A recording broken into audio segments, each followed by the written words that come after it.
I had to turn that back on to say that it's been moved and seconded to enter executive session at 6:02. All those in favor, please indicate by saying aye. Aye. Aye. Aye. Any opposed?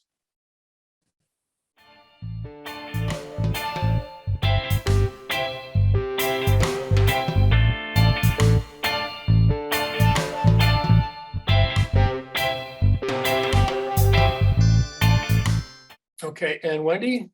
Yeah, thanks, Dave. Is now a good time to ask you what time you called to order and who made and seconded the motion to go into executive session, or should we email about it later? We called to order at 6 and Liz motion moved and Thomas seconded. Okay, awesome. And what time did you go into executive session? Was it like 6:01? About 6:02 because we had to get people in the waiting room. Okay, excellent. Thanks so much, Dave. You're welcome. So welcome back. We took a little longer than we thought, but we had a little more business than we thought. So I want to move right to the next item on the agenda, which is unfinished business, an update on the sexual abuse investigation. And we are very close to having completed a press release which outlines the process by which people will be able to report experiences that they want the board to have in a formal manner to our investigator. It needs to be run by the attorney again, just to be certain, because that's how we have to do things. It will be simple and it will clearly outline the expectations around confidentiality, and anyone who calls in, that conversation will take place before any other parts of anything, any information that they want to provide to our investigator. The press release will include a website landing page, phone number, and email, and all of them are places where people can leave messages and they will get a response within 24 hours. And I'm afraid that's as much information as I can provide on that right now. I don't imagine the board has any questions. Any comments from the board before I ask for questions from the public?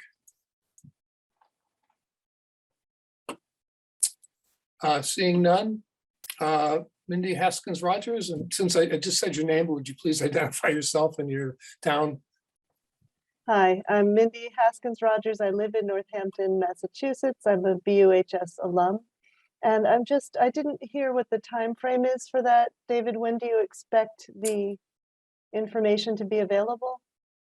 Well, I can't promise anything, but as early as tomorrow. And where will we find that information? It'll be broadly released through the school district to all of our media contacts, and our communications council will distribute it to our mailing list and social media. Okay, thank you. I'll look. There are some other things that will be done as well, but that'll happen immediately. Thank you. Seeing no others and no one else in the waiting room, I would move to warrants. And warrants and minutes. And rather than take a lot of time reading through all these, since we all have seen them, I would ask for a motion to, oh, Ann, please, Ann has a public service announcement. Thank you. Go ahead. Thanks, Dave. Good evening, everybody. I'm here making a public service announcement on behalf of the Governor's Institutes of Vermont.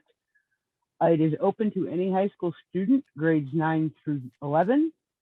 It is a terrific summer program that offers a lot to any student who participates. Highly recommended, and there is financial aid available. Some students are attending for $10. It usually lasts 1 to 2 weeks, and there are programs in the arts, in the sciences, health and medicine, global issues, youth action. Anyway, you can find all of this out on www.giv.org. That's G Governors, I Institutes, V Vermont.org. Thanks very much, and I really can't recommend this. So tell your tell your friends, tell your neighbors, tell any teenagers that you know. Okay, thank you. Thank you, Ann. So could I have a motion and second, please, to accept the consent agenda as presented? So made. Thank you. Thank you, Tim. A second? Seconded. Oh, sorry. Was that Thomas? I tried to, but I think it was somebody else. It was Emily. It was Emily. Thank you, Emily. Moved by Tim, seconded by Emily to accept the consent agenda as presented. All those in favor, please indicate by saying aye. Hi. Aye. Any opposed? Yes, yes. Wait a Liz, minute. you have a question, Liz? You didn't, yeah, you didn't see my hand. My name wasn't on as attending that meeting and I was there. I already told Wendy, but I thought I need to tell you guys too. Okay, has that been repaired, Wendy? Sorry, Dave. Yeah, I am putting it into the minutes so that, into these minutes so that Barb can update it on the previous minutes. Thank you. Good catch, Sure. Liz. All those in favor, please indicate by saying aye. Aye. Aye. Any opposed? Good, thank you. We'll move on. Okay, next is policy review. And this is something I wanted to try and do on a regular basis. We've been in emergency mode for 2 years. And it's been very difficult to focus on policies and the important role that they play in the operation of the school board. So I wanted to start with this one. I've talked with Mark about this in the past, and it's something I think that we all want to have a look at. So let's see if I can get this up on the screen. Are you seeing the policy review document? Okay. I put at the top a number of topics that came along over the last, actually probably couple of years, that people brought up that we wanted to have regular information about. And the policy itself identifies or gives to the superintendent the responsibility of putting together a system that provides information necessary for the board to be able to fulfill their duties at the same time as it does not interfere with the administration's responsibility to efficiently operate the schools. So what we're looking for is a systematic way to address these topics. So I asked people to look through them. If anyone has any additions, any other things they want, any other topics to add for consideration, and then we can meet with Mark and figure out how to get this information to us. Or if there's any clarifications that anyone needs on this first set of items for discussion. Some of these were on the report that the Brattleboro Town School Board got it monthly from administrators, and others came up through the Performance and Programmatic Equity Committee conversations. So any other items that people want, we can obviously add things or delete things as we go along. Any things here that people need to comment on or want expanded?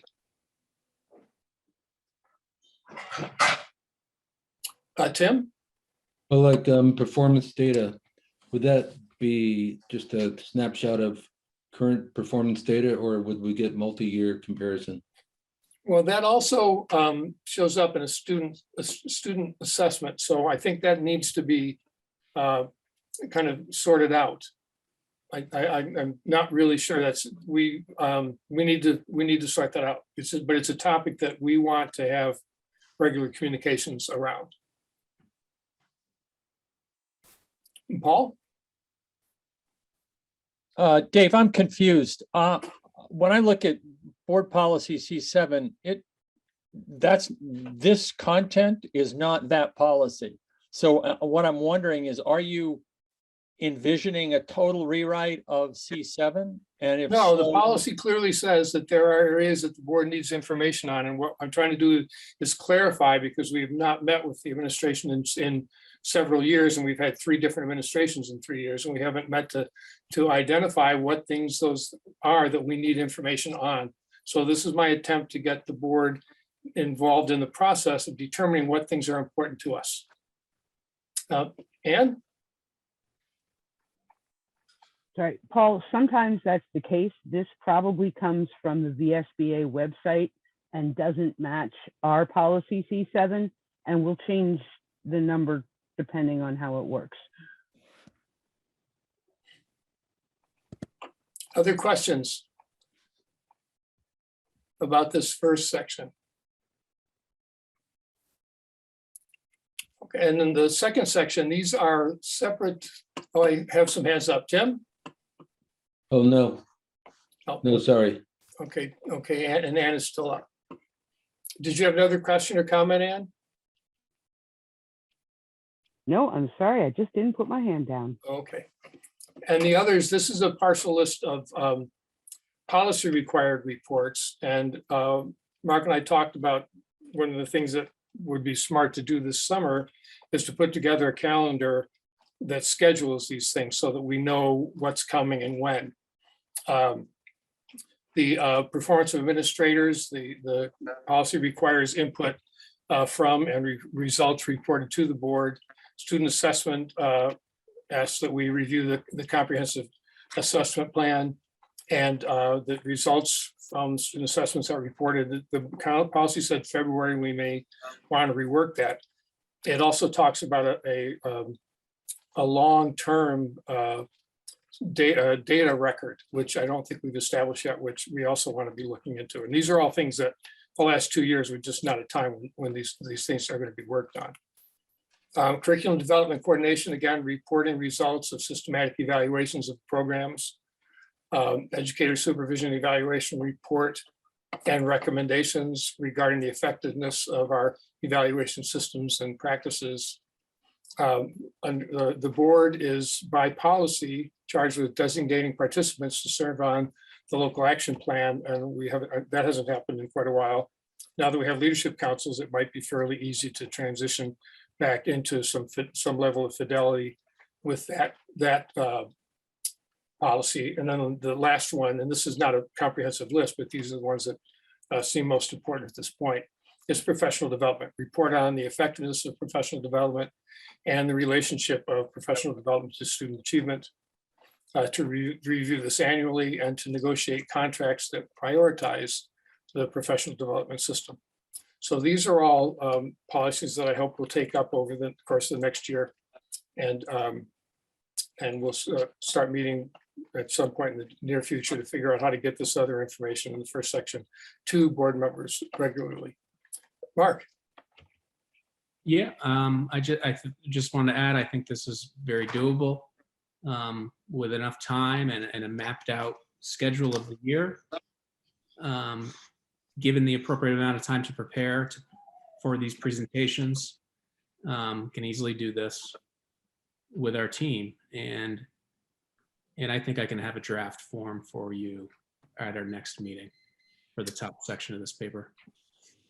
I'm not going to hold you to that because you don't know what's going to hit you in the next 2 weeks, but thank you. That's true. Thanks. Great. Okay, any other questions? Michelle? Yeah, so I'm just, I guess, and it's a sort of a question, and maybe for Mark and any board member wants to have feedback, but I'm looking at the policy, and one of the things that stands out, the need to maintain a distinction between the administrative role of the administrators and the policy-making role of the board. And so I so appreciate having all this information, and I guess I'm thinking more about the process of how are we working together, if that makes sense. Like, so there are things that have been brought to my attention that we haven't established just because we're a new merged district. Maybe it's a consistent behavior management plan across the district or whatever, an evaluation system. So I guess I'm like, this is great to see a list of all the information that's out there, and it creates a lot of work for the people in central office to be accountable for all the hard work they're doing. What would be the connecting piece there to be working to develop the policies, with that feedback from the administrators too, for continued improvement? Or do we just start staffing things because this is a big list? I could hear that too. Yeah, well, we're not developing the policies. These are the policies. And this particular set of policies were developed to really identify as clearly as possible what the responsibilities of the administration are so that they can go about their business without having us constantly asking questions. We get regular presentations, we get data, we get evidence, we get reports, and we know what's going on based on the things that are outlined in the policies. If there's something specific, like you mentioned, a district-wide behavior plan, I guess we'd take that up as an agenda item and ask for input from the administration and see if we wanted to develop a policy around that. But these are the ones that need to be regular, that the board's responsible for providing governance to, and if in the last couple of years, we just haven't been able to pay any attention to them, and it's totally understandable. Mark? Yeah, I'll just simply add, like, these are the things we want to talk about. Yeah, there's that. This is the work that we're doing. You know, we've tried to do that by focusing on elements of the recovery plan. But, you know, if given the platform and planning ahead, this is the stuff we want to talk about for sure. So it's great. Thank you. Other questions? Let me just unshare the screen so I can see if there are any other hands up. Okay, we'll move on to the Interdisciplinary Climate Report Card Project. This is kind of self-explanatory on the agenda. It was on last time too, but we had to table it. Tim, would you say a little bit about this? We have one teacher that is in the district that's already involved in it, and it's really consistent with our goals around climate work. And I wanted the board to consider offering a stipend for teachers that wanted to take on this work. Yeah, it really is a great opportunity. Vermont Digger. Hold on just a second, Tim. I'm getting some feedback. Okay, go ahead. So Vermont Digger is offering the opportunity for students to do climate reports, and it's under a project called the Underground Writers Project. Just a wonderful opportunity to provide students with feedback on writing and how to conduct interviews and how to do research, basic research. And there's already one teacher in the 6th grade, I hope she's here, whose 6th grade is interested in doing it. So the role of the staff member, I think, would be simply to consult and offer to be a cheerleader, but Vermont Digger would do the bulk of the work. And out of it would come carbon audits, energy audits of the school they're looking at, which is something that the Climate Emergency Task Force has been asking for a long time. So this is just a win-win-win. Yeah, it also, students would be collecting data, but also writing stories or taking down stories and interviewing people, evaluating the school's progress towards sustainability. And it's for middle and high school students.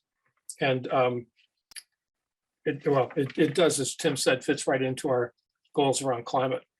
So just wanted to see if the board would be interested in offering a stipend. I think stipends typically are done on a per diem basis based on the amount of time that a teacher spends. But if we would like to offer that to teachers who want to undertake this project. Sean? Oh, thumb up. Sorry, I thought that was your hand to speak. It's Thomas. I certainly support it. Great idea. Thank you. I see heads nodding. Michelle?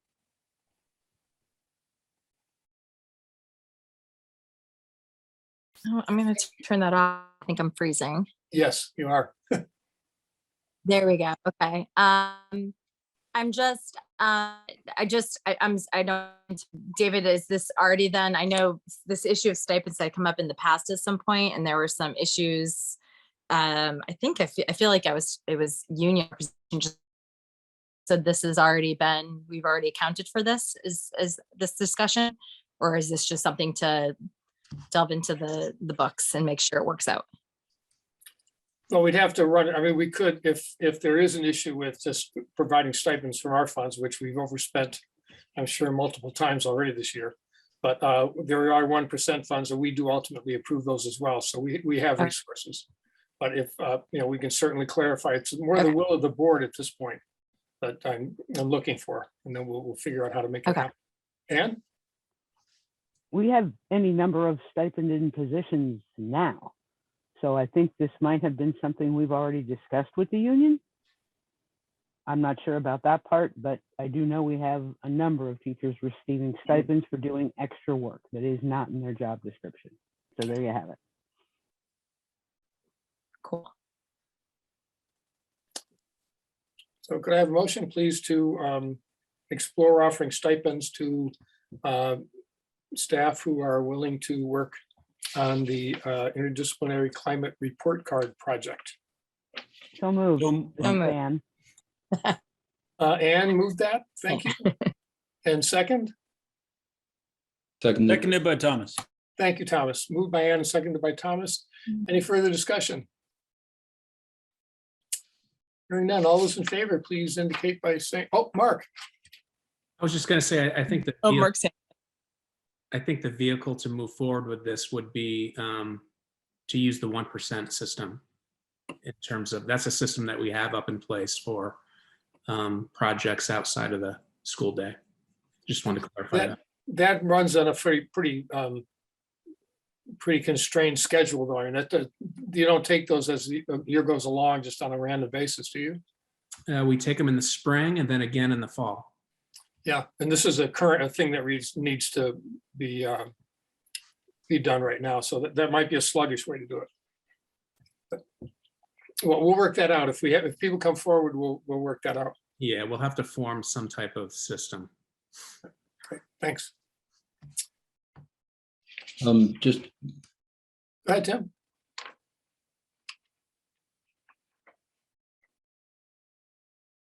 Tim, were you?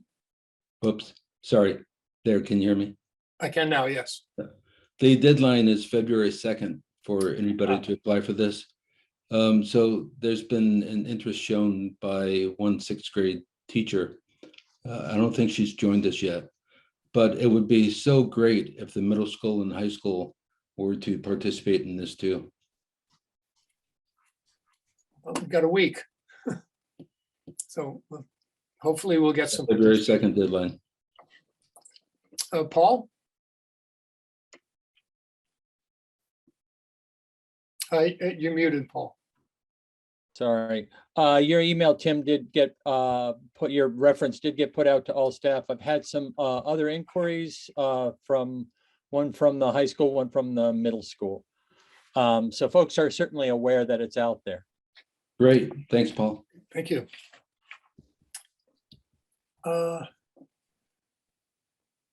No further discussion. All those in favor, please indicate by saying aye. Aye. I, Any opposed? Okay, so it's passed.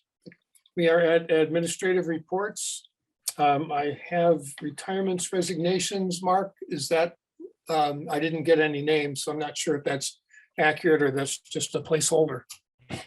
Yes, I have 2 retirements and 2 resignations. Oof.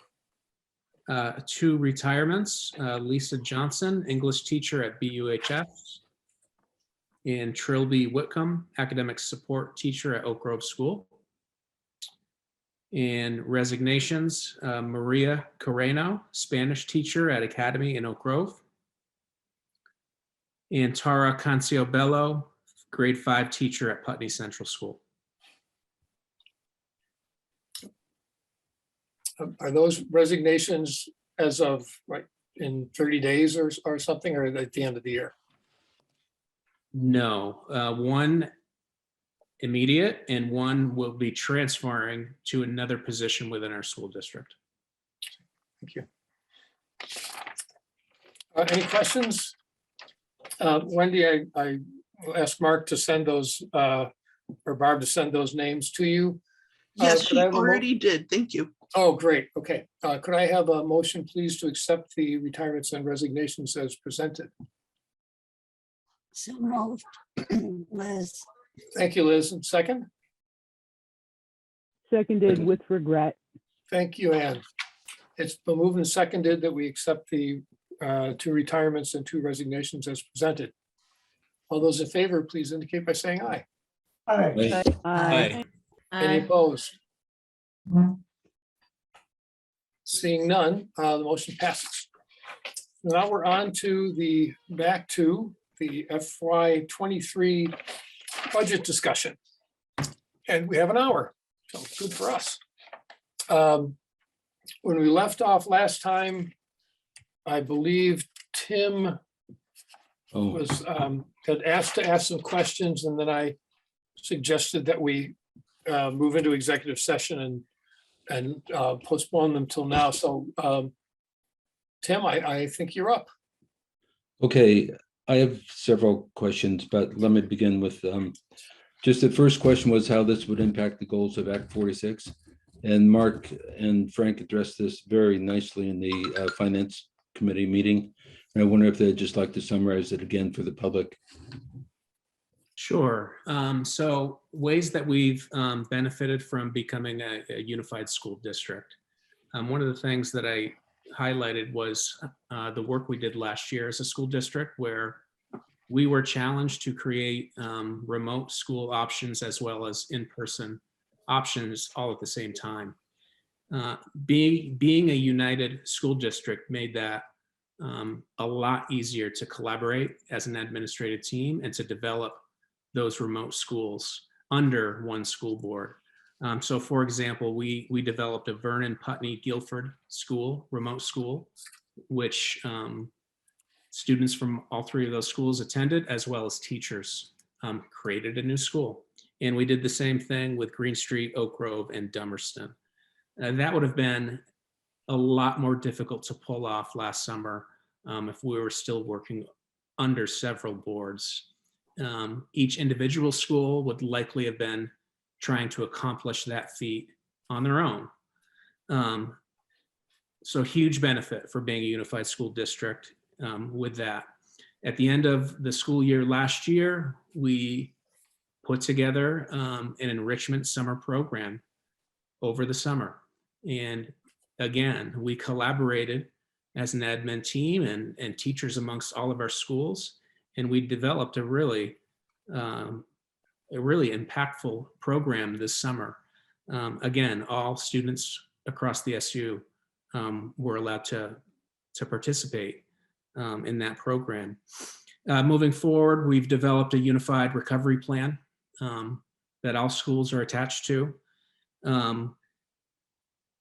We have been looking at curriculum as a school district. About a month ago, Deb Cardane and Lily DePino presented work we're doing as a unified school district in analyzing our math and literacy curriculums. So we feel like we can make changes based on best practice a lot more efficiently and quickly in a unified school district than before. So for example, years ago, a school in our school district was seeing a lot of success with a reading program called Reading Street. Over the course of 10 years, most of our schools moved to that program, but it literally took 10 years for each school to adopt a program that at the time we felt we were getting really good results with. Under a unified school district, we can make decisions like that and collaborate across schools more efficiently. And in fact, we're looking to move from Reading Street to other options because things change over a decade. Those are some of the direct ways, working under one board and seeing each other as collaborators across the school district that we have benefited from. I would welcome principals to chime in if you can, or curriculum office with maybe some other examples, but I think those are really relevant examples that I just shared moments ago. Anyone else on the admin team that would like to chip in with an example? I don't know if you're here, Deb. I think they may be respecting our time tonight to get through the budget. Yeah, I'm here, Mark. I just second everything you said. It has been a very big difference to work as a whole team. I came on after the merger, but just from teacher to leadership, things are moving much more nimbly, I would say.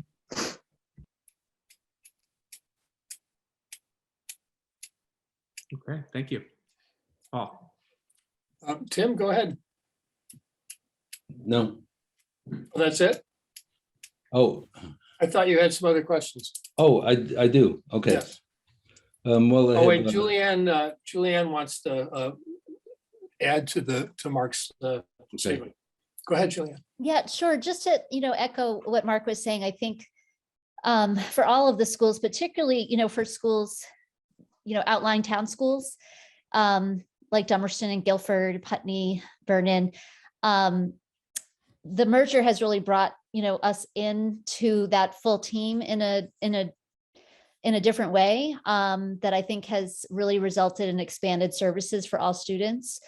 And we had talked, I know, earlier in the fall at a board meeting about, just for example, how we were able to collaborate on something like sharing the social worker positions, collaborating on how we were going to approach COVID relief funding and ESSER funding and work together, like Putney Central and Dummerston are sharing a school social worker for the first time this year. It's the first time that Dummerston School has had that service, and it's made a huge impact on the school. So I would just say, those kinds of collaborations, really allow us to respond effectively to changing dynamics that, year to year in a small school, things can change a lot. And being merged really offers, flexibility in how we approach challenges. Thank you. Paul? One of the goals of Act 46 was to sort of address issues of equity, and I can report, since I sort of monitor those, the SBAC large scale assessment data, other data, and you can see some of this, by the way, on the Vermont School Snapshot website. We have, while there some gaps certainly still do exist, but we have seen some improvement in specific areas like graduation rate, like performance on large scale assessment for specific subgroups like students of color. So while the gaps are still there, we are actually seeing some improvement over time. John? And I would also like to echo what Julianne was speaking in terms of the outlying town schools, in terms of thinking about equity and providing a robust MTSS system. The merger has allowed the smaller schools to really beef up to have those mental health services when we most desperately need them. Without the merger, that would have been impossible. I also think about the Act 173, which is the reform in terms of special ed services and funding, and how that is related with Act 46. And the essential point of using your resources efficiently and flexibly. And the consolidation has absolutely allowed us to move in that direction. That's a powerful statement. Thank you, John. Thank you. Go ahead, Tim. Okay. Second, we know that depression, anxiety, suicide ideation, reports of suicide attempts in ERs by high school students across the nation has increased dramatically. So the COVID disruption has had a profound impact on our teenagers' mental health in the US. And I don't think that, sadly, Brattleboro is immune from this. So with that thought in mind, my question is, does the budget call for sufficient increase in the in counselors and clinicians for the high school? One teacher's already pointed out, one clinician has pointed out a need for an additional clinician. So it's really a question, important question. Are we providing sufficient funding for the mental health experts and counselors and social workers, particularly in the high school.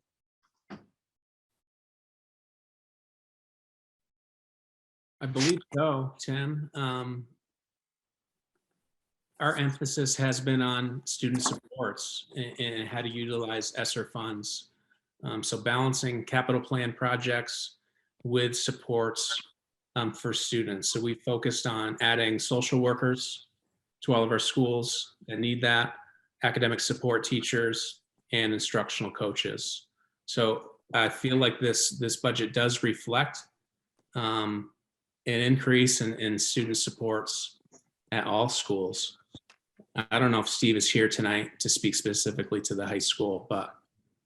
Yep, I'm here, Mark, and I apologize. I don't have my video on. I'm at the high school where apparently my computer doesn't work, so I'm on my phone. So I apologize for that. So Tim, that's a really good question, and we've done a couple of things this year specific to the transition back from the pandemic, and also specific to supporting students. As you know, we hired a student engagement coordinator.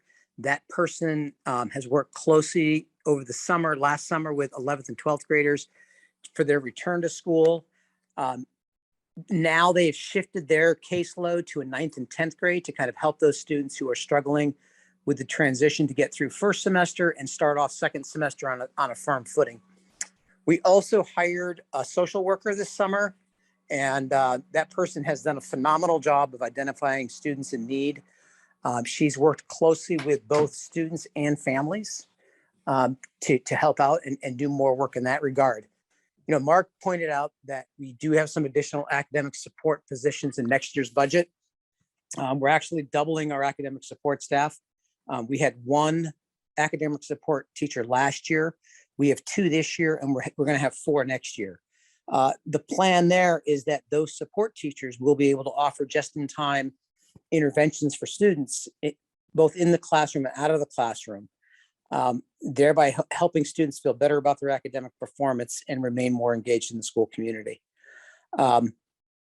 We're looking at options for another clinician as well. We did have 2 clinicians for a while.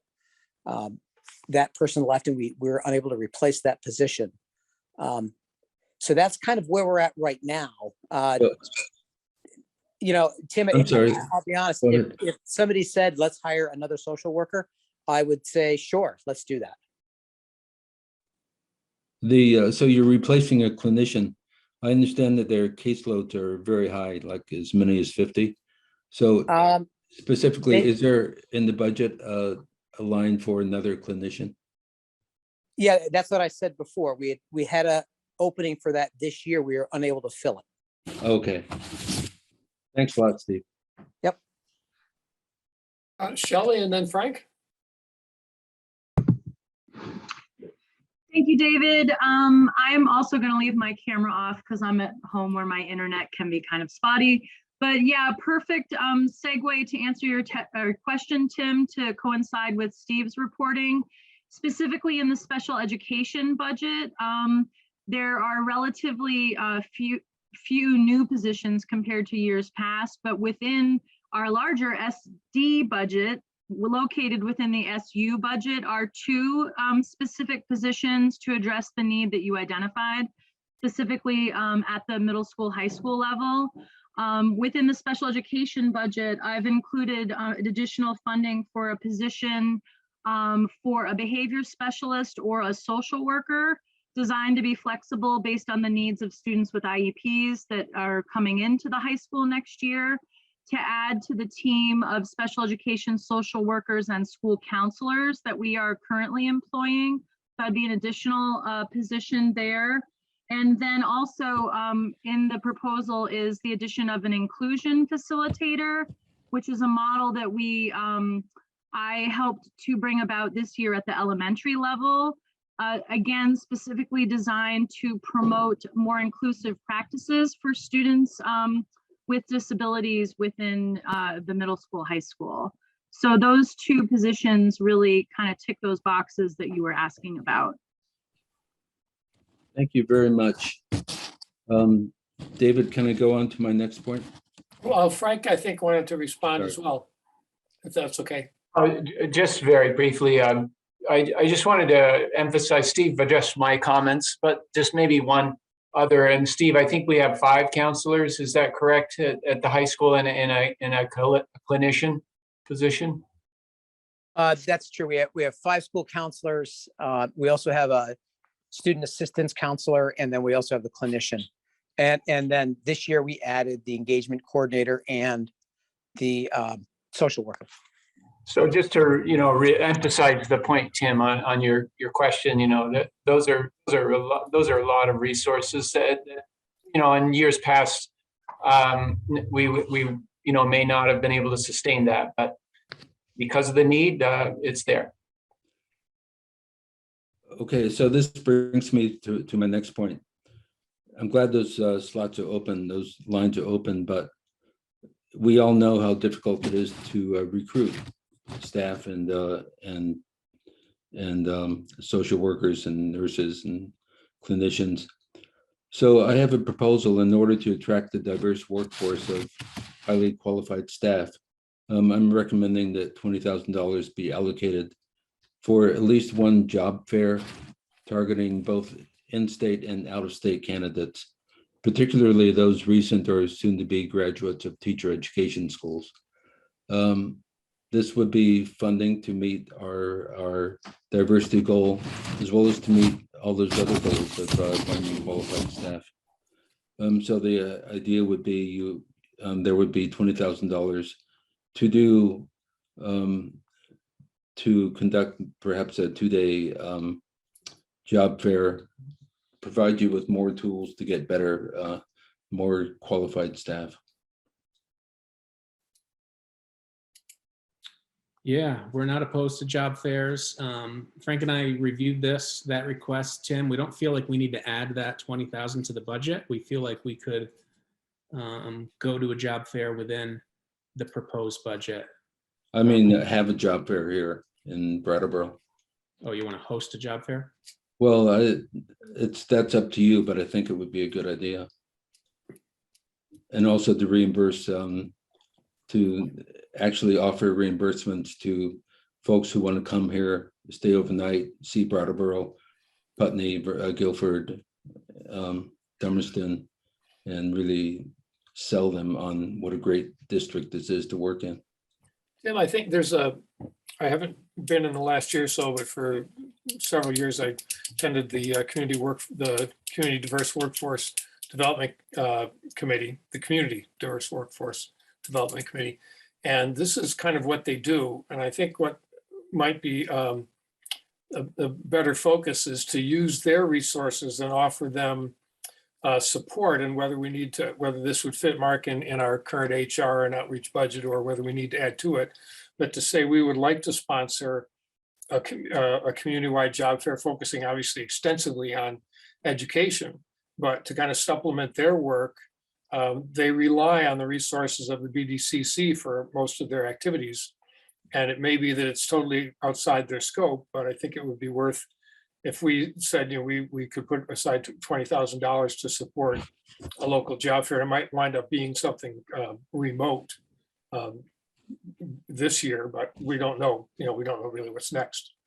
But that might be the way to pursue this. I guess for tonight, it'd be nice if we had a whole lot more time, because then we could explore this and come back next week with a presentation on how to really do this. So I guess the question, Tim, if I'm not paraphrasing, is should we add a line, add something to one of the HR or the recruitment line, whatever it would be, to support a community-wide job fair in conjunction, hopefully, possibly in conjunction with the community committee? Sure.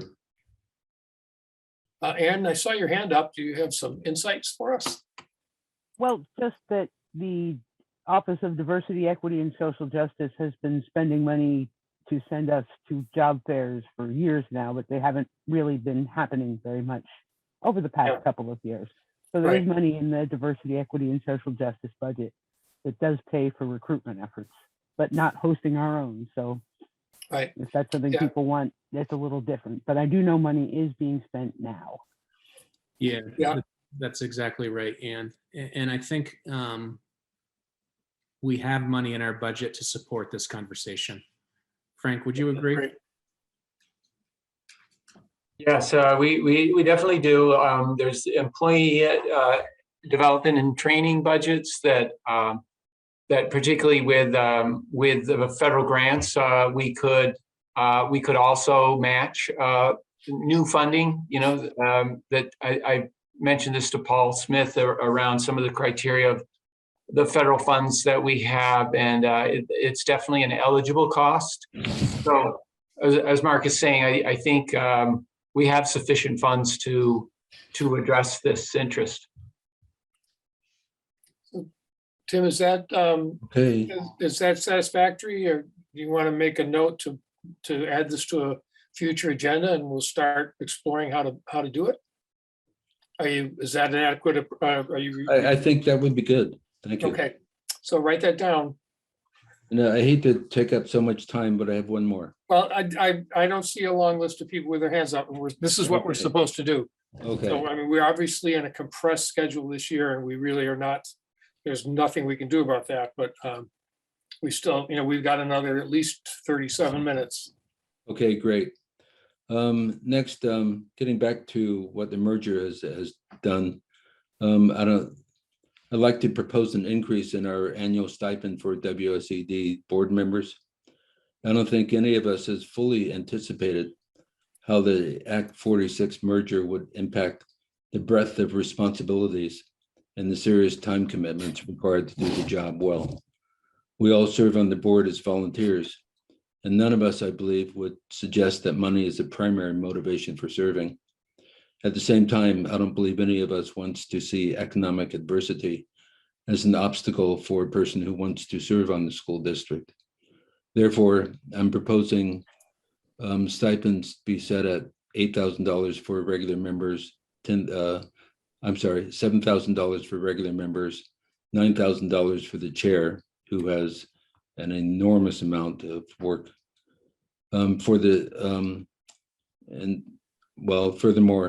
I'm proposing that compensation be made to board members for childcare and elder care needed during when they're attending meetings.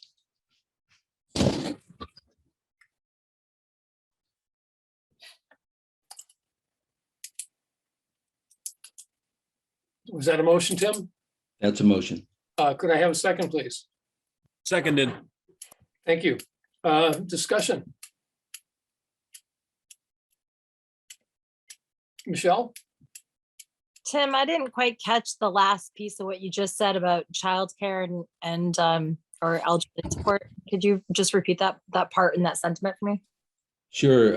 Actually, I have to say I was inspired by the select board in Brattleboro, which offers compensation for select board members who need to pay for babysitting, childcare, or elderly care when they're attending to board meetings.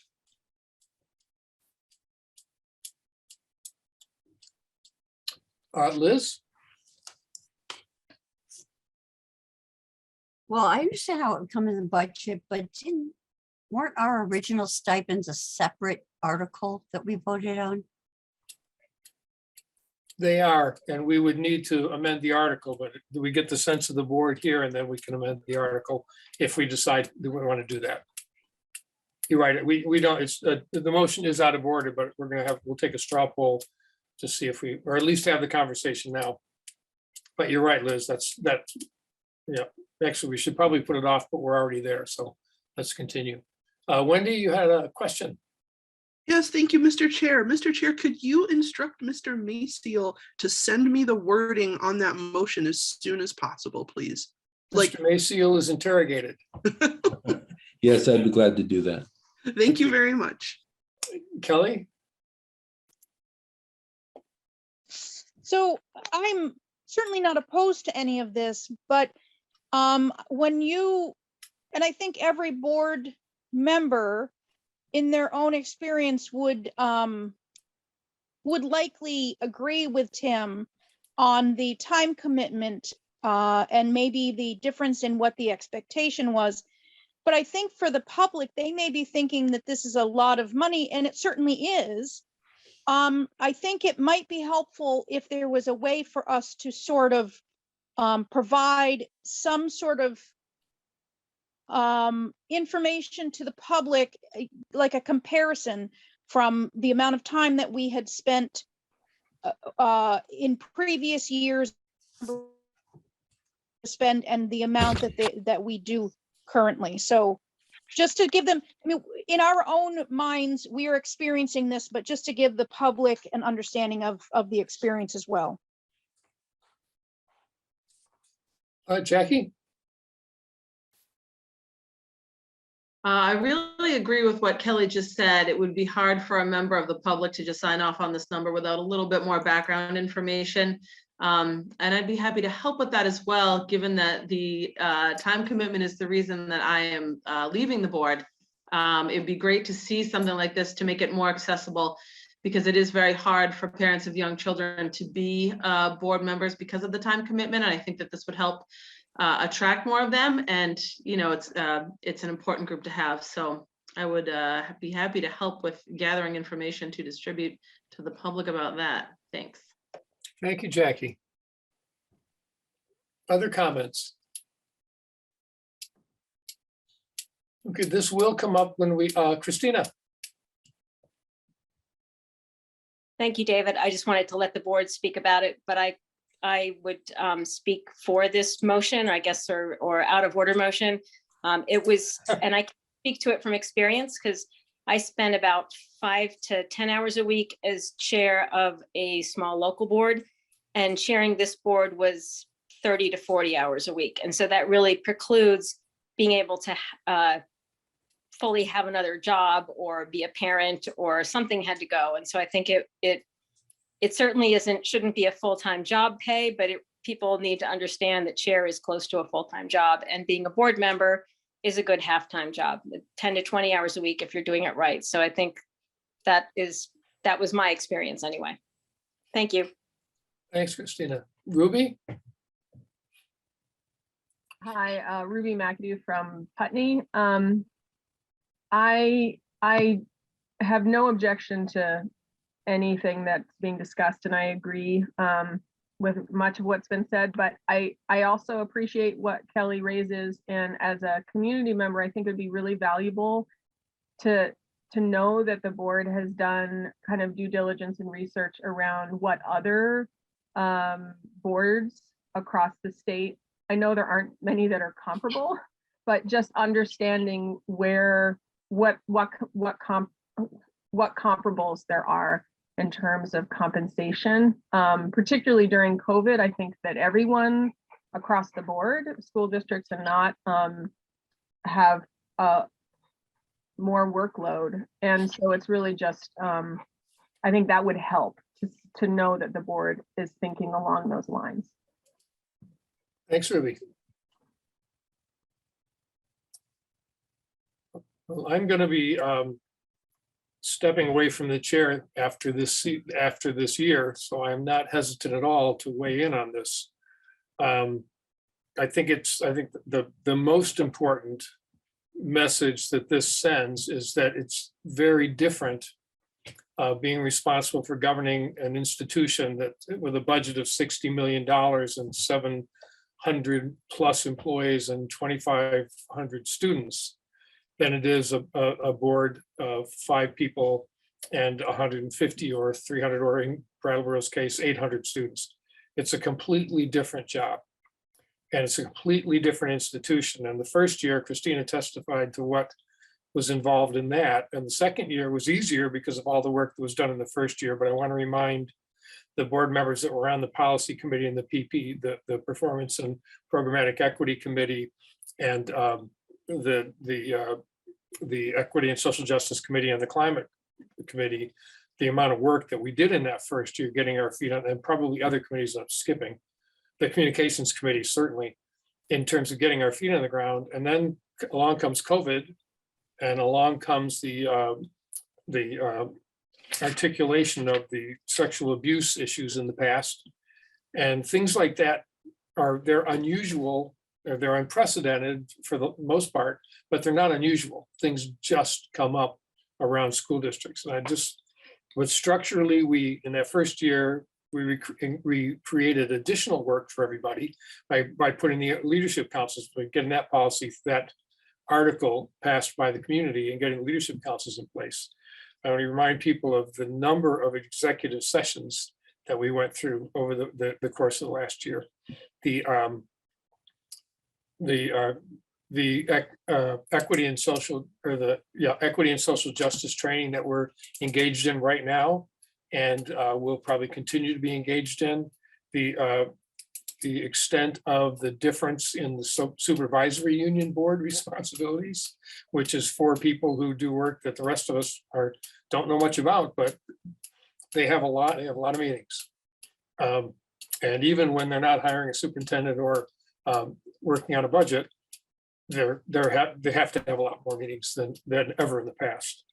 The committees, again, take up an amazing amount of time as well. So I would very much like to take Jackie and Tim up on their offer to put together a sort of a presentation about this, to get out to the public about why this proposal for increased salaries and increased stipends and childcare support is important for the community to support. Would it be appropriate for a straw vote? I think we should probably hold that till and take a formal vote. I think what you'll do is and it's the next item on the agenda, is the motion to amend the warning articles, which actually we haven't seen them yet. So, but I assume that the numbers from the past are on there, to amend them to what the numbers were. I think it was 9 and 7 that you suggested, and then we'll vote on that amendment, and then vote on the article. Sean? Perhaps I should wait until the section of the meeting that you just spoke about, but I was kind of thinking, the current amount for the board, I think, is 41,000. Is that correct? The total budget's 42,000. I'm sorry, Yeah, the total budget's 42,000. 42. And this would increase it to 72,000. Correct. So, having just looked at increases, it's a pretty substantial increase. So, that would give me some pause. That's all I'm saying. Michelle? Yep. So I just, I had the same thought process as a few others have said and Ruby did. I was immediately Googling and just trying to get a feel for what state averages, and to even know like what the average school board members are getting across the state. And I didn't see anything quick, but I saw a few articles of areas where it was approved, and I was surprised to see, like in Hartford, school boards they're making 3 times what our current stipend is. Makes me feel a little bit better. I don't like to I'd be here. It's not, obviously it's not about the money, but I also have had many people ask me about my experience on the board, and it's so hard to not sound like the time is like such a discouraging piece to it for people to want to be involved. And it is because of people who have so many other obligations.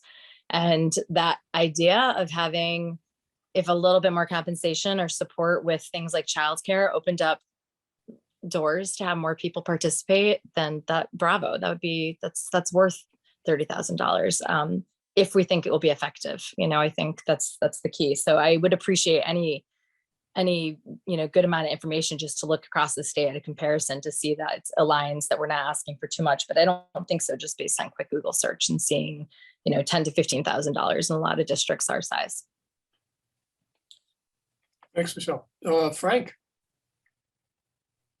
I just wanted to mention, after the Finance Committee meeting this afternoon at 5, I did send you the articles, the draft articles, David, in your email, along with the Finance Committee. So if you wanted to refer to that, it's in your email, or Barb prepared that this afternoon. I can share it on my screen as well. If you'd like When to. we get there, I'll have you share it.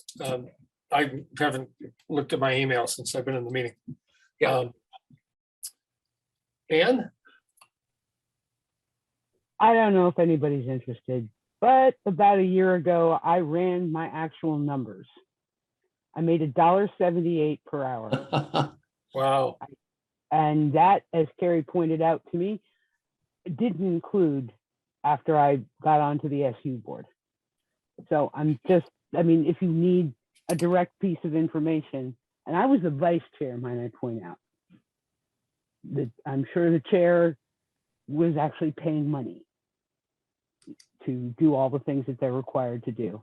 I mean, I think this is up to a whole lot of people who aren't me, but $1.78. Thank you. Thanks, Sam. Tim? And I know it's kind of apples and oranges, but last year the Brattleboro Select Board increased their stipends to 8 and 10. Thank you. I don't see any, do you have other, your hand's up again, Tim. Oh, sorry. Do you, I took it down, so you, Sorry. it's my fault. Do you have any other questions or any other things you wanted to bring up? That's all for that topic. Go ahead. What's next?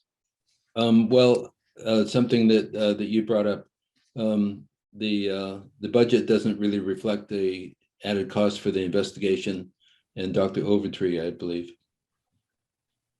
Do you want to speak to that? Yeah, absolutely. Yeah, I checked with Dr. Overtree to get an estimate of what he expected the survey would cost, and he gave me a range, and so I chose a number in the middle of the range, or not in the middle, but toward the high end, because we are going to want his team. He has a team of interviewers that works with him on the surveys, that talks with people, and it's a very diverse group of graduate students who would match up really well with our student body. And at any rate, that's going to, some of it might get started, probably is already underway this year, but that could run up to 50,000. So I wanted to put 45,000 in the budget, so we would have a good cushion and hopefully more than enough to cover that school climate survey. I also think that it would be prudent to put at least 50,000 into the board's legal fund. Hopefully, we won't need it, but and of course we can't talk about why I think we would, but or we might. But I think it's realistic to recognize that we need to have more. Our insurance will hopefully, if we get sued and lose, hopefully our insurance will cover that. That's what insurance is for. But just for the kind of legal questions that have come up in the last 3 years and will continue to come up, I think we need to make that budget more reflective of the actual costs. Also, board education, we're spending 6,000 right now on the equity and social justice training that we're getting. We've talked about additional training. The Diversity and Equity Committee has looked at some other providers for training. And so I think that it'd be reasonable to put $30,000 into board education. There's a whole new, I didn't look at it, but there's a whole new policy from VSBA around board education. And there is also statutory requirement that we engage in it. It's not really very explicit, but it's mentioned. But I think we need that. I think we need those resources in the budget. So that's another. I understand that, and let me know that there's $50,000 in the SU budget to upgrade the website. So we don't need to put anything in our budget for that. But that comes to another 80, 90, 100, 125,000 to go onto the budget. Mark? I just have to say that those numbers feel very high to me. I looked into the VSBA today, and they offer, a series of webinars and workshops around equity, anti-racism. I think collaborating with the VSBA, we can be much more cost-friendly in terms of moving forward with professional development at the board level. And I have to say, I've really enjoyed my time with Chris Overtree, and I think he's very talented. But $50,000 for a climate analysis just got to say that feels very high to me. Paul Smith and Greg Stoller have been doing our managing our climate data for close to a decade now as part of their job. So we already employ people to do this. I understand you want an outside perspective, and that's fine. But I do just have to say publicly that that figure feels extremely high.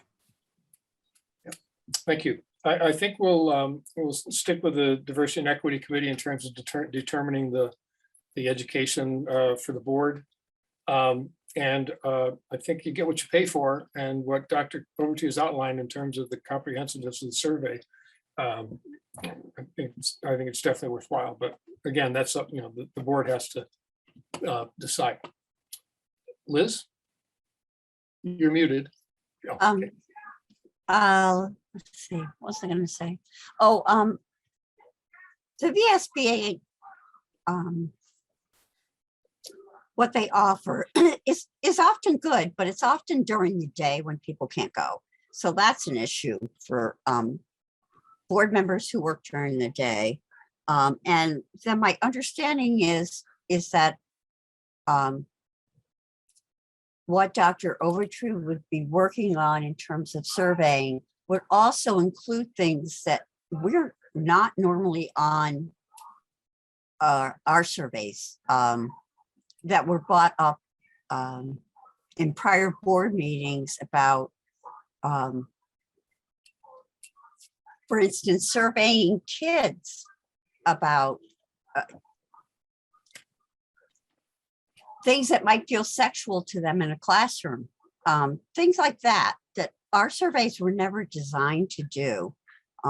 So I might have misunderstood, but it sounded to me like what Dr. Overtree would be working on would be to get more in-depth stuff than we usually get.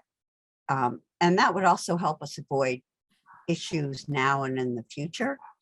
But correct me if I'm wrong, but thank you. Well, that's exactly right. And it also includes surveys, which guarantees that it's a representative sample of data, as opposed to people who take the time to fill it out or who take it seriously or who, yeah. But at any rate, it's a far more scientific approach than anyone is used to in a public school. And I think it's pretty clearly, I mean, this is a highly professional organization. We highly recommended, everyone we contacted recommended that was the way to go. So just point out the tools that Christopher Overtree uses are the Panorama Surveys, and that is what we implemented in our school district. It's not a different tool that he'll be using. The individual interviews will be a different tool. Sean? Yeah, I've written down a bunch of numbers here, sort of looking at the increase. I don't really think I have it codified into a single number, but then I go back to all the work that the administrators have done to create a budget. And I think of the care that was taken since before November to craft a budget. And I really wonder about the validity of changing the budget in as substantial a way as it appears that it could be changed on the evening that within the next hour, we'll have to go ahead and vote to pass this budget so that we can have a vote on March 1st on town meeting day. So I'm concerned about the timing. I'm concerned about the amount of increase, and I'm concerned about the late entry into what looks like a pretty major budget change. I'm concerned about the late entry. So thank you. Michelle. Yeah, I just, maybe Frank, could you clarify, because I've gotten so much information on budget between the two of them, but we've talked about this to some degree, having funding for the climate survey and for the obvious legal expenses that are going to be risen through having an investigation. So where is that money and how much do we currently have budgeted?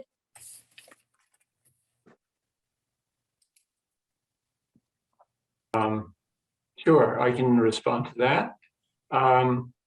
Yeah, so we've gone over the detail and the summary, and it is in that detailed document that Finance Committee went over, where we would see these things. So within the board group of accounts, it's in that 2300 function group that the state requires board expenses to be recorded in. It's a total of 117,000 in the board's budget for fiscal year 23, and the current budget is 103,000. So there has been a bit of an increase, and you already talked about the 42,000 maybe going to 72,000 if you approve this suggestion that Tim made, and then you have 28,000 in the professional service legal fees, and then also there's an additional 11,000 that we've left in there. It used to be the VSBA dues, now that's paid out of the SU, so really that's another resource, 28 plus 11, almost 40,000 there in resources at the discretion of the board for these kinds of things. Nearly 40,000 is in there now. There is $4,500 for advertising that we added. That's a new spending proposal, largely associated with some of the discussion around recruitment. And then there's a $14,000 budget for the printing. We haven't been spending all of that, so there's probably some room in there as well that could be allocated to these purposes that you're discussing. So, and how much, it sounded like you were roughly, I was trying to keep up with you, up to maybe like $150,000, but that includes the stipends. And so, and we normally spend 103, or we haven't spent that much. That's just been what's been budgeted. Let's see, when we look at how much we've actually spent recently, let's see. Yeah, we spent 90,000 in fiscal year 21. So we have been adding resources to the board budget. And so when you compare 21 actual to 23 proposed, that is almost a $30,000 increase. Okay, so what I hear is that we don't have adequate funding currently listed to have all of these services that we have committed to, are in contract for, and promised the public that we were going to be pursuing. So I support doing what we need to do to make sure that the funding is there and ready to go, so that we don't have any hiccups. Tim? I just want to underscore that the money for Dr. Overtree and the investigation is addressing unprecedented educator sexual assault, something that important. I don't think we should ever cut corners on. This is not just a panorama survey of social emotional learning. This is much more serious than that. Thank you, Tim. Paul? Not to get wonky on this, but I'm sort of starting to think about, what about procurement with a large contract like that? At some point, there's a sort of an RFP request for proposals process. There's a set of hoops to jump through, and I just wonder about, in public meeting, we're talking about giving this contract to this person, and I just don't know if the procurement process has got far enough that we're able to do that. Thank you. Just a thought. Mindy? Hi, I'm just confused because I thought that you said that Overtree was not going to be involved in the investigation. So We did. We're talking about the school climate survey. and what Tim Maciel just said seemed to contradict that. Oh, no, no, sorry if I Tim, we want to clarify? led you. No, I meant that two different things, Dr. Overtree, climate and investigation together are addressing the sexual educators' sexual assault. And I just want to point out that we have already contracted with Dr. Overtree for an hourly rate. And what I asked him was an estimate of what that would mean with the full survey, including interviews for the climate survey. And that's the price that he estimated. So with Frank's, the numbers that Frank, I see 39,000 in the budget that we would have available for legal fees and related issues. So I can take out the 50,000, but I think 30,000 for a year worth of board training, given how much it costs, and we want to engage quality people like Dottie Morris and Mary Gannon, who have been doing this for years. And not, I mean, the VSBA offers, they hire people that come by and do drive-bys for them, but it's nothing like the quality that they have, and certainly nothing like the Racial Equity Institute offers, which is also expensive because they're professionals doing really important work. So I still would like to include it 30,000 for board education and 45,000 for Dr. Overtree. Michelle, your hand is up again. Yeah, I just, Yeah. I have no, I could easily be flexible about board education and those approaches. I would be open to receiving what we already paid for and those types of things. I hear your point, Mark, about what the work that Paul's doing. I had actually asked specifically about Panorama when we first met with Dr. Overtree, and I asked even before we knew who he was about what information that gives us. And I think he did do a pretty good job defining how that's sort of a base and how much more work he could do. And, you know, it's a unique time. I feel like we're in this new emerged district. We get to collaborate and work a lot differently, but you know, there is a culture that hasn't been addressed, and that's what we're figuring out. And I definitely think that the work that Dr. Overtree was offering us is going to promote and create an environment in our school systems. And I'm just like immediately connecting right out of my high school kid, right? But thinking about this culture of, we have so many marginalized students in our school, and we have so many kids that have needs that aren't being met. And we have a great eye on the kids that present really well, that they need attention, but we have so many kids in between. And I feel like this is just the beginning of an opportunity to grow and embrace improvement. And why would this is not the right time to cap that for $40,000 or something. I don't need more money as a stipend. I'll go to the Vermont School Board and cut money in those places. But I think that we absolutely need to prioritize the opportunity to work with someone like Dr. Overtree and the information it could give us about our district and ways we can improve. So folks, this is not a motion, because the motion is to approve the budget. This is an amendment to the presentation. So what I would like to do is just call for a straw poll. I'm going to have to, because we're not in person, I have to do a roll call. Is there any other comments that people feel crucial? It's 4 minutes to 8, and we have executive session. We also have to look at articles that we haven't read yet and approve them. And we have a school impact questionnaire, which is very simple. It's just a rubber stamp, but then we have public comment on non-agenda items and then executive session. So I would like to call this question now and then move on, if it's okay.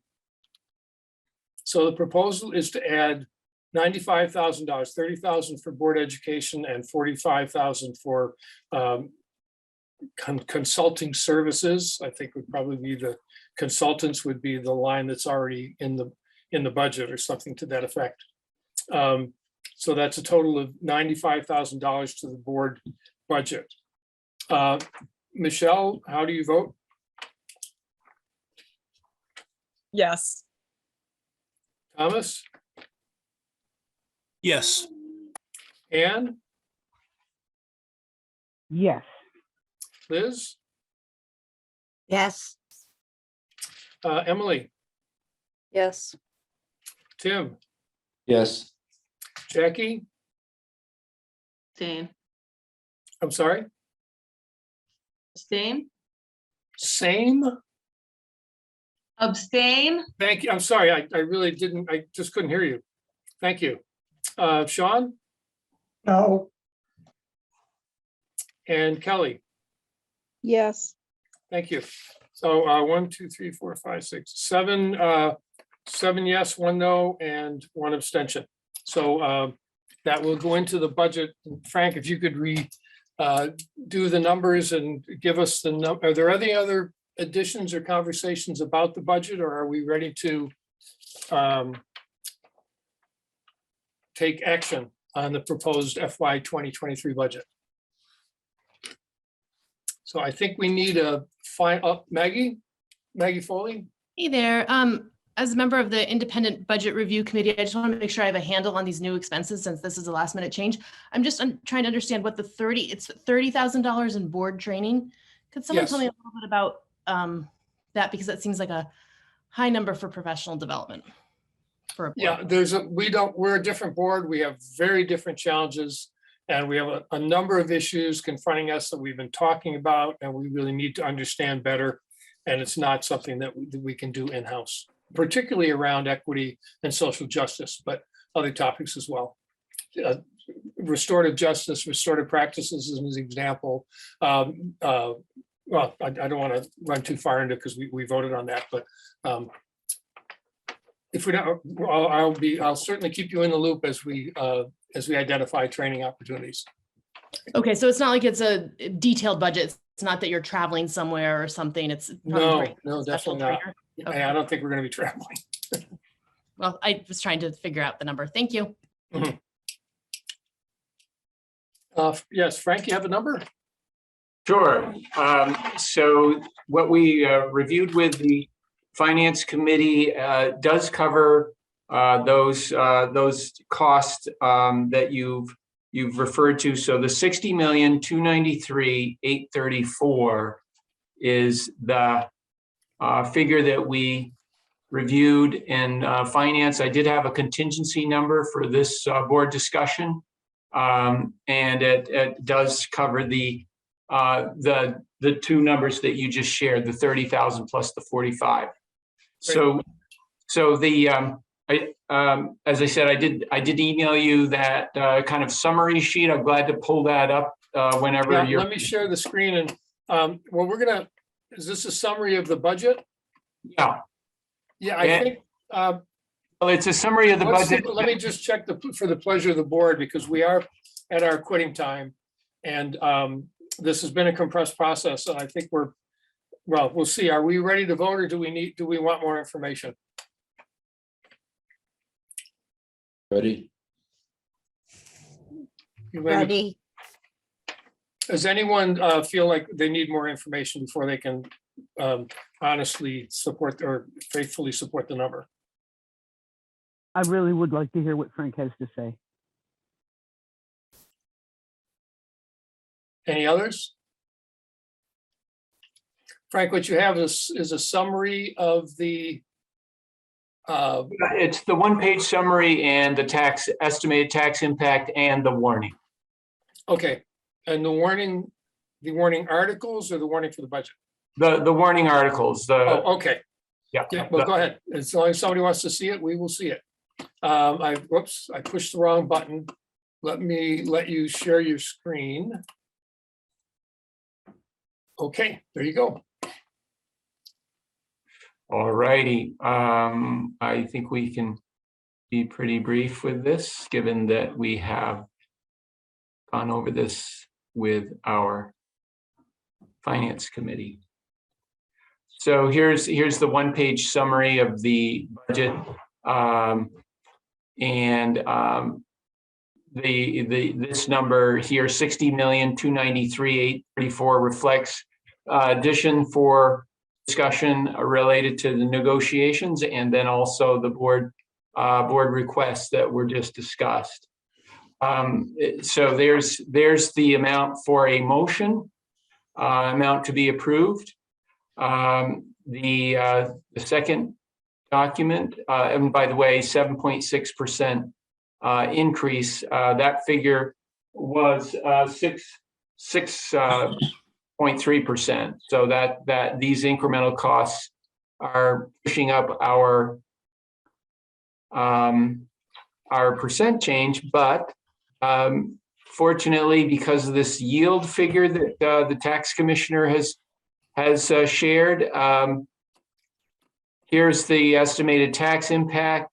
This 20% increase in the yield number is really sheltering our taxpayers from dramatic increases.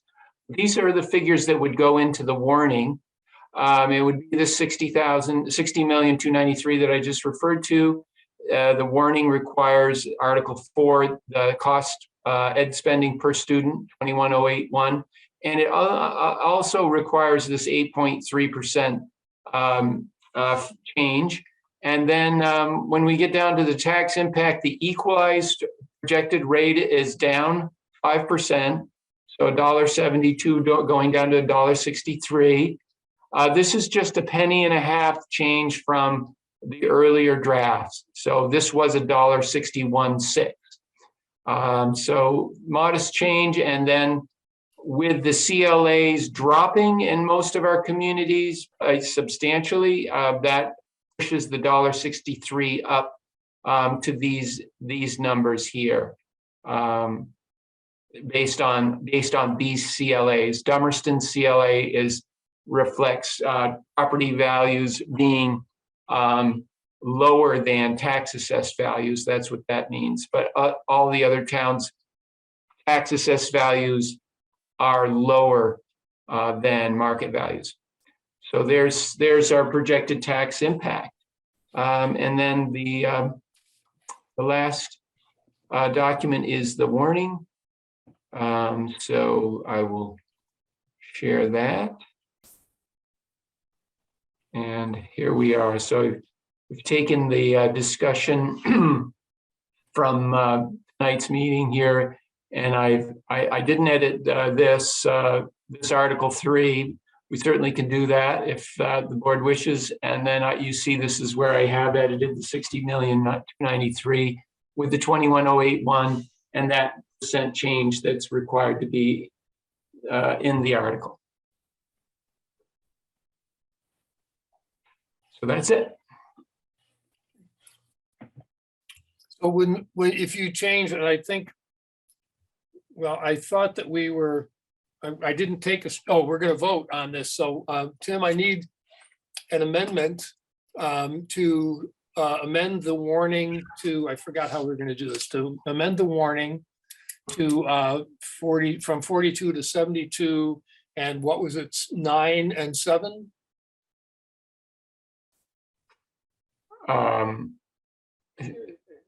Yes. Sorry. Oh, you're talking about the article number? I'm talking about, I don't have the article in front of me. I'm talking about the stipends. The stipend from 7 to 9. Yeah, from 7 to 7 and 9, and the total is 72,000. So that would affect the bottom line, Frank, again? Yeah, I've already incorporated that. Oh, okay. Okay, so we just need Tim, we need a motion to change that. Okay, then let me make a motion to amend Article 3. Just to read 72,000 to the district. To read 72,000, which includes 7,000 for director's stipend and 9,000 for the 2,000 additional 2,000. Yeah, so that goes to 7 for each director. Right. Okay. Is there a second to the motion to amend? Second. Second by Michelle. So we have moved by Tim and seconded by Michelle to amend Article 3 to read 42,000 to read $72,000 to the district for board compensation, and change the amount from 4,000 to 7,000 for each director. Is there further conversation?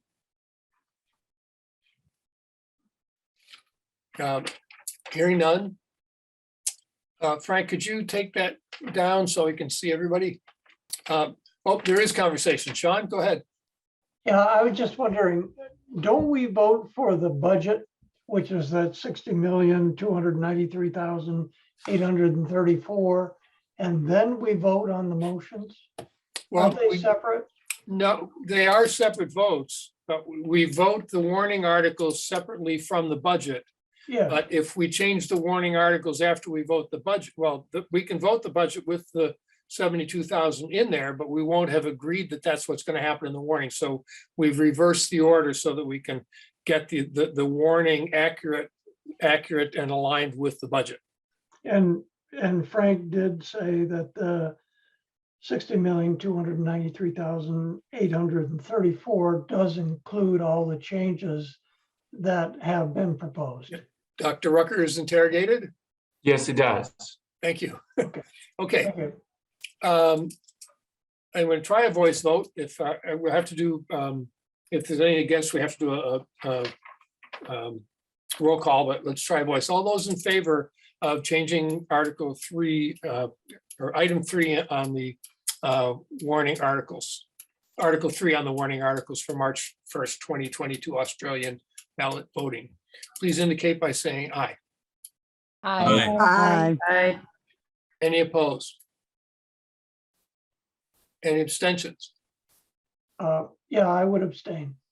Okay, so we have to, well, I guess we don't have to take a roll call if there are no negatives.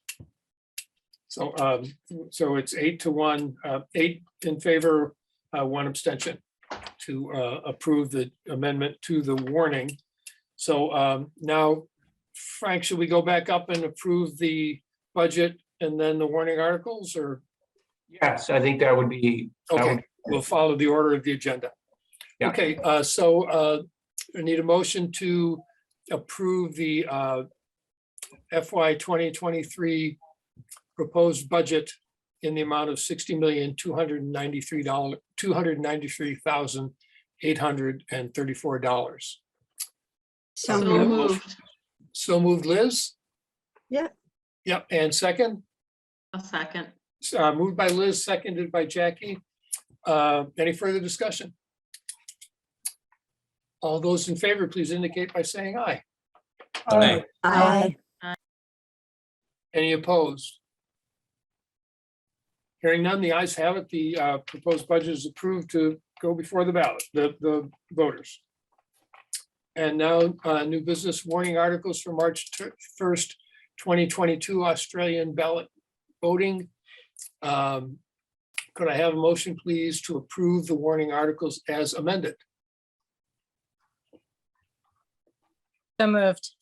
Thank you, Michelle. Second? Second. Thank you, Liz. Moved by Michelle and seconded by Liz to approve the warning articles as amended. Further discussion? Seeing none, all those in favor, please indicate by saying aye. Aye. Aye. The ayes, any opposed? Hearing none, the ayes have it. And now we have a school impact questionnaire in addition to the Vernon Green. This is something that happens periodically if a building is going to be added to, the state law requires that they check and see what the effect is going to be on the school district. So in this case, I think it's going to be pretty insignificant. Is this Mark or Frank? Yes, it's insignificant. I can read you a statement here. Thank you. This is from Stevens and Associates. The project will consist of constructing 1 3-story building for skilled nursing care, which will replace the existing nursing home facility. The project will also construct an addition to Vernon Hall for support services. These improvements will not increase the number of residents or staff on the campus. We do not anticipate that this will have any impact on the school system. So that's the statement that we need to agree to. That's the school impact questionnaire. Yeah, you just need to vote to have me sign off on this school impact questionnaire. Okay. So let's try it and see if Wendy needs anything else. Could I have a motion, please, to authorize the superintendent, the interim superintendent, to sign off on the Act 250 school impact questionnaire regarding the Vernon Green edition? So moved. Second? Second. Thank you, Ann. Moved by Sean, seconded by Ann to authorize the superintendent to sign the school impact questionnaire. Any further discussion? Hearing none. All those in favor, please indicate by saying aye. Aye. Aye. Any nays? Any opposed? Hearing none, the ayes have it. So we move on to public comment on non-agenda items. This is an item, any items that people want to, or comments people want to make about things that we didn't talk about tonight. This is the opportunity. David, if I could, before I forget, Barbara's just reminding you to please stop into the office to sign the document, the warning that you just approved. Thank you. And very helpful to have it tomorrow, if possible, because we're pushing things to the printer. Yep. I have just emailed it to all of you as well, so you have the revised document. Great, thank you. I will get down there tomorrow. Mindy, something not on the agenda?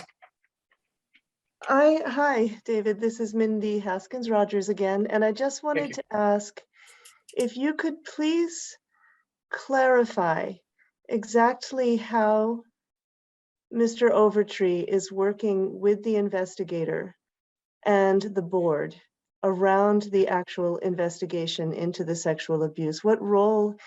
I know that you said he's a consultant, and it sounds like he is writing the press releases. But I'm confused because the statement has been made so many times that he's not involved in the investigation, but he's clearly working on the plan with the investigator, the rollout plan. He's working on the press release for it. And you've said that you want to make sure that any statements that are made to the public are made through Mr. Overtree. So I really would just like a clear definition of what he is going to be doing around the sexual abuse investigation. Because right now it looks like he's really kind of acting as a spin doctor. And I'm just would really like to understand why he is the one in charge of releasing information or not releasing information, or how it gets released or how it gets phrased. Because again, I saw his statements when he was the director of the Mindy, I'm going to ask you, I understand your question, and I will ask for Attorney Goddard and Dr. Overtree to clarify the nature of that relationship. There are some assumptions there that are some statements there that are assumptions, but we can't respond with an answer now, but I will ask them to clarify that. So thank you. But isn't the board the one that determines his role? Not Amy Goddard? I will ask. We will clarify that. Whatever I say, you're gonna correct me. So I'll just say we will clarify it. I have only asked questions. I've only asked questions. I haven't corrected anybody. I just really was hoping for a clear statement of what he is going to be doing. And we will do our best to get that to you, to get that out. Other items to be discussed, or any other public comment on non-agenda items? Then that concludes our business. We need an executive session. Need to think for a minute if I've got it properly warned. Yes, it's under 1 VSA 313A1B, labor relations with employees. We need an executive session. I would ask for I will ask for a motion in a moment, and we will enter executive session. And I will put BCTV and Wendy in the waiting room. I ask other people to leave unless they want to see us come out of executive session. There will be no action taken after executive session. I would ask people to promptly leave so we don't have to take up our administrators and our board members' time moving people into the waiting room. So if you want to be in the waiting room, stay put. Otherwise, please remove yourself, and we will vote to go on to executive session in just a moment. So, Mark, I have that right? Is that, yes, thank you. Okay, so could I have a motion, please, to enter executive session for labor relations with employees? So made. Thank you, Tim. Second? Second, Thank you, I'll Liz. second it. So we will vote to enter executive session at 8:17. I will pause the recording. Oh, we better vote. All those in favor, please indicate by saying aye. Aye. Aye. Aye. Any opposed? Okay, we have voted to enter executive session.